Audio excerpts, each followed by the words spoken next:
একটি মেয়ে আর একটি ছেলের বিয়ের পরে ঘটনাগুলো একটু বলি।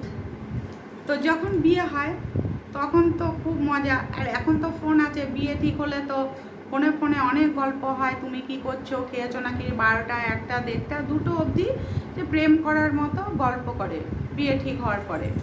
যাই হোক, দিন যাচ্ছে, দিন যেতে যেতে যখন বিয়েটা ঠিক হয়ে যায়, বিয়ে হয়, বিয়ের পরের দিনকে কাল রাত্রি হয়, মেয়ে শ্বশুরবাড়ি আসে। তা কাল রাত্রি দিনকে বর এবং বউ দুজনেই মানে কতক্ষণে বরকে দেখবে, মানে দেখতে না পেয়ে যেন হা হুতাশ করছে, এরকম কষ্ট হচ্ছে। বরকে দেখতে পেলে খুব ভালো লাগতো। মানে সেই দিনটা যে কেমন হয় সেটা যারা অ্যারেঞ্জ ম্যারেজ করেছে সেটা সবাই বুঝতে পারবে। সে কাল রাত্রিটা মনে হয় যেন একটা দিন নয়, একটা বছর চলে যাচ্ছে, বরকে দেখতে পাচ্ছে না। তো যাই হোক, বড় তাই উকি ঝুঁকি মারবে বউকে দেখার জন্য, দরজার কোনা কোনা দিয়ে ঘুরবে। এবার যারা অ্যারেঞ্জ ম্যারেজ করছে তারা সবাই জানো এরকম হয়, সবারই হয়। তো যাই হোক, তারপরে ফুলসজ্জা আসে, বউ ভাতের দিন। রাত্রিবেলা যখন বর ঢুকবে ঘরে, তখন বর বউকে যাই হোক গিফট টিফট দিল। গিফট টিফট দেওয়ার পরে কথোপকথন হলো। তা যাই হোক, স্বামী স্ত্রীর যে নিয়মগুলো সেগুলো করা হলো। বর গিফট দিল বউকে, গিফট দেওয়ার পরে তা বর বউকে সেদিনকে প্রচুর জ্ঞান দেয়, প্রচুর জ্ঞান দেয়। বউয়ের তো মাথায় ঘোমটা থাকে, বরকে নমস্কার টমস্কার করে। তা বর সেদিনকে এত জ্ঞান দেবে, তবে শুধু আমার বা তোমার ক্ষেত্রে না, প্রত্যেকটা মেয়ের ক্ষেত্রেই, যারা অ্যারেঞ্জ ম্যারেজ করেছে আমাদের বন্ধু বান্ধবীদের সঙ্গে, তাদের সবার কাছ থেকে গল্প শুনেই আমি বলছি আজকে। তোমাদেরও যাদের হয়েছে তারা জানো। তো খাটে বসে এত জ্ঞান দেবে, আমার মায়ের কথা শুনবে। আমার মা কিন্তু খুব ভালো, আমার ভাই ভালো, আমার বোনরা ভালো। আমার বোনরা যখন আসবে, আমার ভাগনা ভাগ্নিরা আসবে, তাদেরকে কিন্তু তুমি খুব ভালোবাসবে।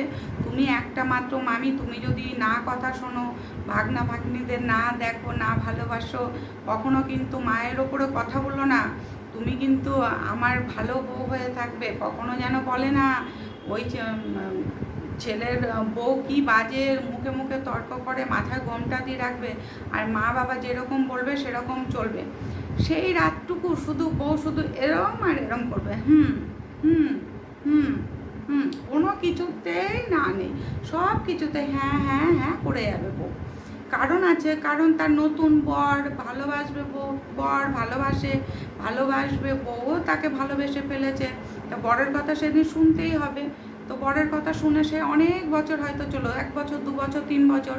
তারপরে যখন তাদের বেবি হলো, বেবি হওয়ার পরে তারা তো সংসার বড় হলো, তখন তখন তার মাথার কাপড় তো কোমরে গুঁজতে হয়, কেননা কাজ, একদিকে বাচ্চা সামলালো, শ্বশুর শাশুড়ি সামলানো, কেননা বর বলে দিয়েছে তার বাবা মায়ের ওপরে যেন কথা না বলে, তারা যেভাবে বলে সেভাবেই তাকে চলতে হবে, সেভাবেই সে চলছে। চলতে চলতে যখন আস্তে আস্তে বয়সটা তারও বাড়ছে, শ্বশুর শাশুড়িরও বয়স বাড়ছে, তারও ছেলেপেলে হয়ে বড় হয়ে আছে, তখন বউ আর কতদিন শুনবে তাদের কথা। তখন মাথার কাপড় কোমরে গুজে নিয়ে কাজ করছে, আর যেরকম বলা সেরকম বলছে। আসলে মানুষেরও ধৈর্যের সহ্যের সীমা থাকে, নতুন বউ আর কতদিন হয়ে থাকবে, আর বরের ওই মন্ত্র কতদিনই বা কানে থাকবে বলো। দিন যাবে যত, সে ভালোবাসা কম পাবে, আর দিন দিন যখন বাচ্চা হয়ে যায় তখন বরের প্রতি টানটা কমে যায়, বাচ্চার উপর টানটা বেশি হয়ে যায়। তাই যখন বরের ওপর টানটা কমে যাবে, বাচ্চার ওপর সময়টা বেশি দিতে হবে, তখন স্বামীর কোনো কথাই তখন ভালো লাগে না কোনো মেয়ের, মনে হবে যেন এ যেন বিষ ঢেলে দিচ্ছে কানের মধ্যে। তখন যদি সে মা বাবার হয়ে একটা কথা বলে, তখন মনে হয় যেন সবসময় মা বাবাকে নিয়ে পড়ে আছে, আমার কষ্টটা কি সে দেখে না।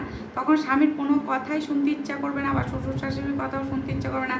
তখন মনে হয় আমার সন্তানই বড়, সন্তানই বেশি, সন্তানকে নিয়েই আমি থাকবো। এরকম কিন্তু আমাদের প্রত্যেকটা মেয়ের জীবনে আসে, যে কাল রাত্রিটা আর ফুলসজ্জার রাতটা, কাল রাতটা বরকে দেখার জন্য পাগলের মতো হয়ে যায়। ফুলসজ্জার রাতে তো যত জ্ঞান দেবে বররা সব শুনতে হবে, গান নাড়িয়ে তো 2-3 বছর চলবে। তারপরে যেই বেবি হয়ে যাবে, বেবি হওয়ার পরে বেবিকে নিয়ে যখন সময়টা কাটবে, তখন আর স্বামীর কোনো কথা কারোর ভালো লাগবে না, বা শ্বশুর শাশুড়ির কথা তখন মুখে মুখে জবাব দেবে, তখন সেই নতুন বউ হয়ে যায় খারাপ, সে আর ভালো থাকে না। এইভাবে কার কার জীবন কেটেছে বা কার কার কাটছে, এবং ভবিষ্যতে যে সকল মেয়েদের অ্যারেঞ্জ ম্যারেজ হবে তাদেরও এরকম হবে। গল্পটা শুনবে, খুব ভালো লাগবে। শোনার পরে আমাকে বলবে ঠিক কাদের কাদের এরকম হয়েছে। Tata, bye bye.